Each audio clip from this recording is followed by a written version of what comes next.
यह देश राम राज्य से ही चलेगा।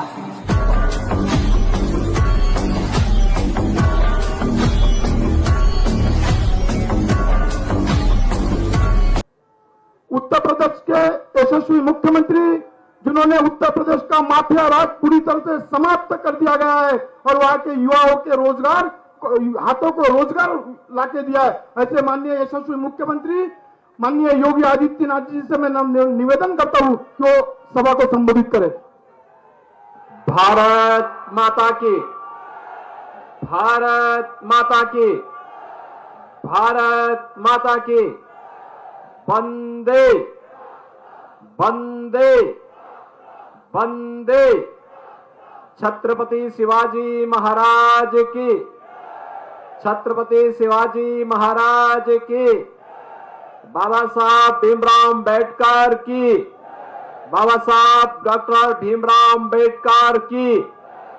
जय श्री राम, जय जय श्री राम।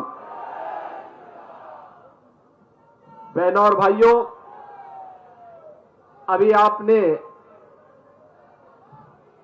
भारतीय जनता पार्टी के पूर्व राष्ट्रीय अध्यक्ष, देश के अंदर इंफ्रास्ट्रक्चर के नए मॉडल को देने वाले देश के सड़क परिवहन और राजमार्ग मंत्रालय के माननीय मंत्री और नागपुर के लोकप्रिय सांसद और 18वीं लोकसभा के लिए फिर से प्रत्याशी आदरणीय श्री नितिन गडकरी जी के भाषण को आपने सुना है। मंच पर उपस्थित भारतीय जनता पार्टी के नागपुर लोकसभा चुनाव प्रबंधन प्रमुख विधायक श्री प्रवीण जी दटके, अध्यक्ष भाजपा नागपुर महानगर श्री जितेंद्र कुकड़े, भूतपूर्व विधायक श्री सुधाकर राव देशमुख जी, महाराष्ट्र भारतीय जनता पार्टी के उपाध्यक्ष श्री संजय जी भिंडे, पूर्व महापौर श्री संदीप जोशी जी, पूर्व महापौर श्रीमती मायाताई तांते, पूर्व उप महापौर का चुनाव प्रबंधन पश्चिम नागपुर विधानसभा श्री संदीप जाधव जी,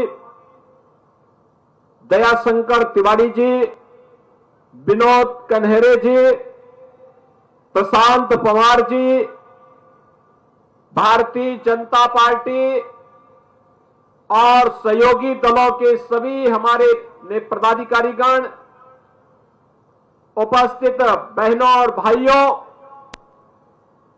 आज ये मेरा सौभाग्य है कि देश की ऊर्जा की ये भूमि नागपुर में मुझे आप सबके बीच में संवाद बनाने का अवसर प्राप्त हो रहा है। इस पावन धरा को, जिस पावन धरा ने अनेक महापुरुष दिए हैं, महाराष्ट्र के धरा छत्रपति शिवाजी महाराज, महात्मा ज्योतिबा फूले, क्रांति ज्योति सावित्रीबाई फूले, महामानव डॉक्टर बाबा साहब अंबेडकर, राजर्षि साहू जी महाराज जैसे पवित्र आत्माओं को देने वाली भूमि है, अनेक संतों को देने वाली भूमि है। इस पावन धरा को नमन करते हुए आप सबका मैं हृदय से अभिनंदन करता हूं, स्वागत करता हूं। बहनों और भाइयों, मैं उत्तर प्रदेश की धरती से आया हूं, मर्यादा पुरुषोत्तम प्रभु श्री राम की पावन धरा से, और यहां पर मैं देख रहा हूं उत्तर भारतीय संघ से जुड़े हुए भी पदाधिकारी और काफी बड़ी संख्या में जनता जनार्दन भी उपस्थित है। मैं आज जहां भी गया महाराष्ट्र के अंदर, एक ही आवाज मुझे सुनाई दे रही थी, और वो आवाज थी जो राम को लाए हैं हम उनको लाएंगे। यानी एक ही भजन चल रहा था, जो राम को लाए हैं हम उनको लाएंगे। बहनों और भाइयों, आप देखते होंगे कि हमारे यहां होली का आयोजन होता है। होली के आयोजन में हर बार एक गाना बजता था, और वह गाना बजता था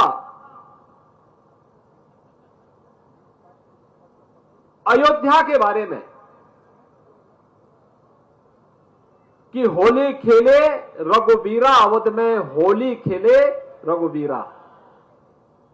लेकिन 500 वर्षों तक, लगभग 500 वर्षों तक रामलला ने अयोध्या में होली नहीं खेली। 500 वर्षों के बाद यह सौभाग्य का अवसर आया जब अयोध्या में रामलला ने भव्य होली खेली, और इस बार खेली है।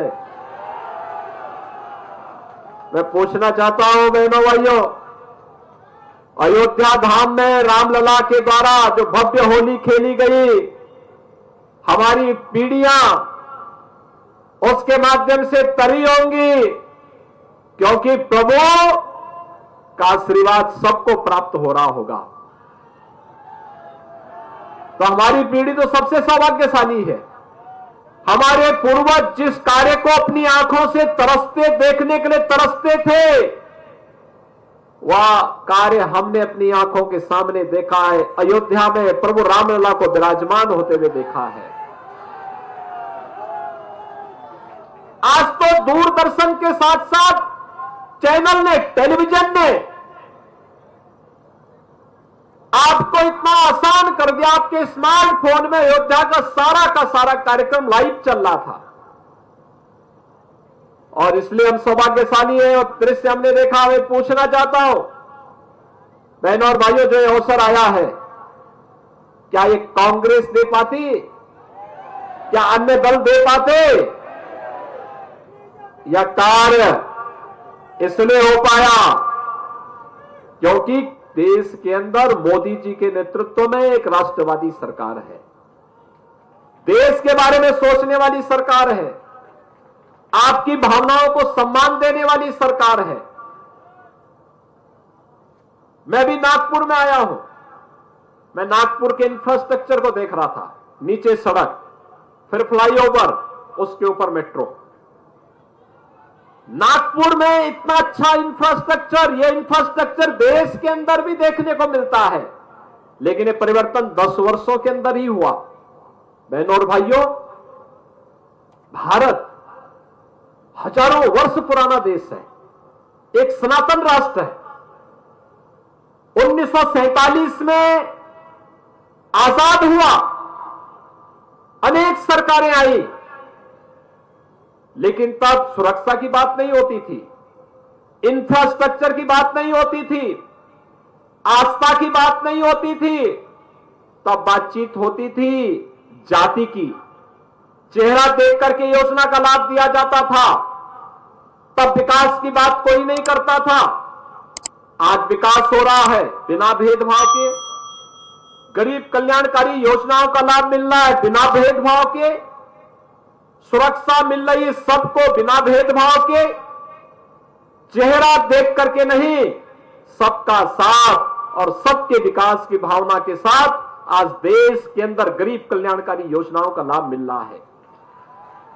80 करोड़ लोगों को फ्री में राशन, 60 करोड़ लोगों को 5 लाख रुपए की स्वास्थ्य बीमा का आयुष्मान भारत का कार्ड, 50 करोड़ लोगों को जनधन अकाउंट का लाभ, 12 करोड़ अन्नदाता किसानों को प्रधानमंत्री किसान सम्मान निधि का लाभ, 12 करोड़ गरीब परिवारों के घर में शौचालय का निर्माण और 10 करोड़ गरीबों को उज्ज्वला योजना का फ्री में सिलेंडर। हर जिला और हर महानगर के बाहर 4 लेन और 6 लेन का रिंग रोड और फ्लाईओवर के साथ साथ देश के अंदर वर्ल्ड क्लास इंफ्रास्ट्रक्चर।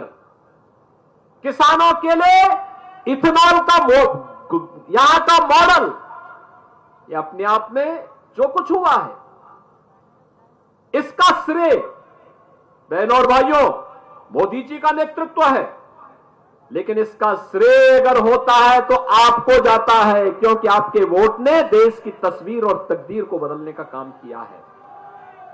और आज ये मेरा सौभाग्य है कि मुझे आपसे अपील करने के लिए अपने नेता भारतीय जनता पार्टी के राष्ट्रीय अध्यक्ष के रूप में जिन्होंने कार्य किया और आज देश के अंदर इंफ्रास्ट्रक्चर के मंत्री के रूप में जिनकी अपनी एक पहचान है, यानी राजनीति के एक ऐसे अजात शत्रु जिनके मुंह पे ना शब्द है ही नहीं। गडकरी जी के पास कोई भी व्यक्ति जाएगा, वो कहेगा कि हमारे यहां ये कार्य होना है, इतने 1000 करोड़ लगने हैं। गडकरी जी कहते हैं ठीक है, ये काम हम लोग कर देंगे, हो जाएगा। कभी उन्होंने मना नहीं किया। आज आप देखिए ना, अयोध्या में, मथुरा में, काशी में, प्रयागराज में जितना पैसा मांगा गया, लखनऊ में जितना पैसा मांगा गया उतना पैसा उन्होंने दिया। दिल्ली से मुंबई के बीच में 8 लेन की हाईवे कल्पना थी, आज वो साकार हुआ है। बहनों और भाइयों, राजनीति का ऐसा आजाद शत्रु जिसके बारे में कोई नकारात्मक टिप्पणी नहीं करता है, आप सबका सौभाग्य है आपके सांसद के रूप में आपको उनको चुनने का अवसर प्राप्त होता है।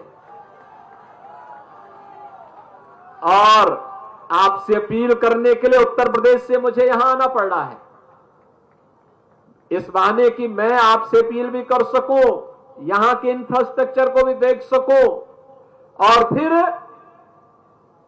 आप सबसे से उत्तर प्रदेश के बदलते हुई परिस्थिति के बारे में भी चर्चा कर सकूं। उत्तर प्रदेश की स्थिति क्या थी?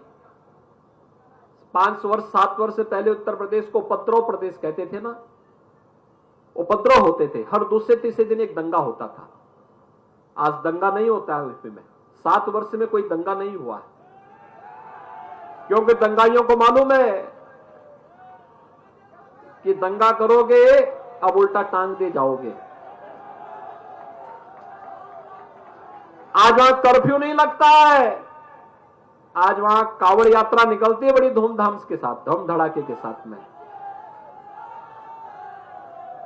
और उत्तर प्रदेश से जो पहले प्लान कर रहे थे, वहां का व्यापारी, बेटियां पढ़ने के लिए दूर चली जाती थी, अब वे नहीं प्लान करती हैं, अपराधी वहां से प्लान कर गए, माफिया प्लान कर गए। बहनों और भाइयों, ये जितना कुछ भी हम कर पा रहे हैं मोदी जी का नेतृत्व है। देश को उनका जो नेतृत्व प्राप्त हो रहा है वह नेतृत्व है ही, उनका मार्गदर्शन है, विकास भी हो रहा है, सुरक्षा भी प्रदान की जा रही है, लेकिन इसका श्रेय आपके वोट को है। यह वोट सही पार्टी को जाता है तो सुरक्षा मिलती है, गलत पार्टी को मिलती है तो दंगा फसाद और उपद्रव होता है।